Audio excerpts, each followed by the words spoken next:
Welcome in, Mountaineer Nation. I'm Sam the Man, and this is another episode of the Mountaineer Effect. If you haven't already, hit that subscription button. Today, I've got my good friend Marcus Dean with me. We're doing our bowl series where we're going to talk about every game on the docket, and we're going to do them all till they're done.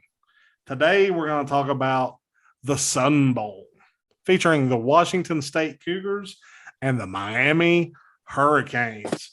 I don't know a whole lot about Washington State, but I've watched Miami play a couple times this year. You tell me what you think, and then I'll tell you what I think.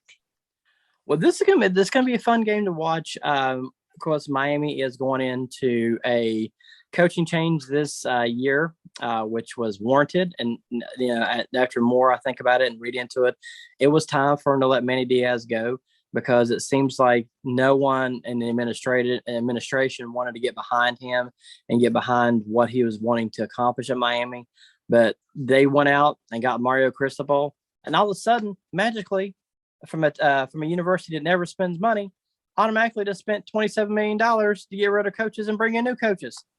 This game is going to be fun to watch. I think this one's going to be, for one, going to be very interesting, very entertaining because Miami and TVD, Taylor Van Dyke, Mr. Taylor Dimes himself, quarterback for Miami, is going to be throwing dimes all over the field. If you've not got a chance to watch that young man play, I highly recommend you go check him out. I think Miami does have enough firepower to take care of Washington State.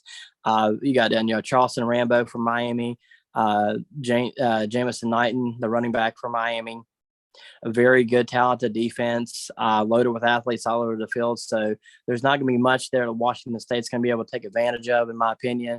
And I think Miami will roll in this game, I think at least by 14 points. I think 14 points is on the low end. I think it's going to be more than that. I think he's going to come in trying to send a clear message that Miami Hurricane football is back. I really think Miami in this one, if they could just have a big blowout win, that'll make everybody stand up and look at them a little bit more because they did have a very good year, kind of like West Virginia, Virginia Tech. They lost a couple of really close nail biters. Yeah. I mean, they lost the UVA on the last second field goal. They did the same thing to the FSU. They lost on a game tying field goal to the FSU.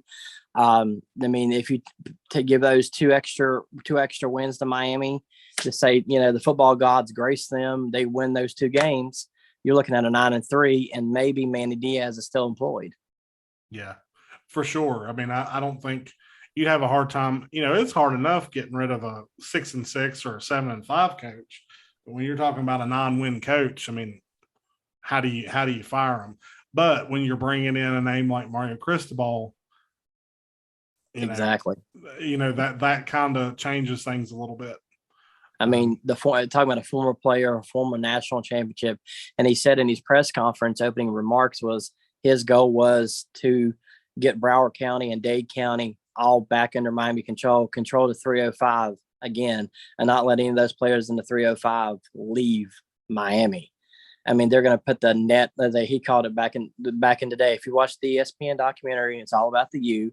You'll know what I'm talking about. They called it the net, where no player in this unquote unquote the net, which they extended all the way up from Miami, all the way up to Coral Gables, all the way up almost to Gainesville, and all the way over to Tampa and down again, back down to Miami. They called that the net, and no player from the 80s and 90s ever left that net. They all went to Miami, and look what happened. They won 5 national championships.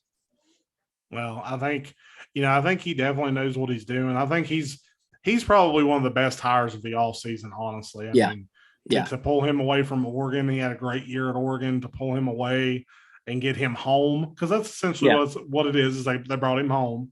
I think he's going to turn the U around. I think a couple of years they're going to be right back in contention. I mean, I think too, maybe in a year or two, maybe next year, they could, as crazy as the Coastal Division is in the ACC, I could honestly see them playing for an ACC championship next year. I mean, if they get all the pieces right from the transfer portal, from some of the recruits he can bring in at the last second, to maybe, looking at maybe doing some damage next year. Absolutely. Well, be sure to tune into this game, you guys. It's the Sun Bowl from El Paso, Texas. Be on December 31st at noon on CBS.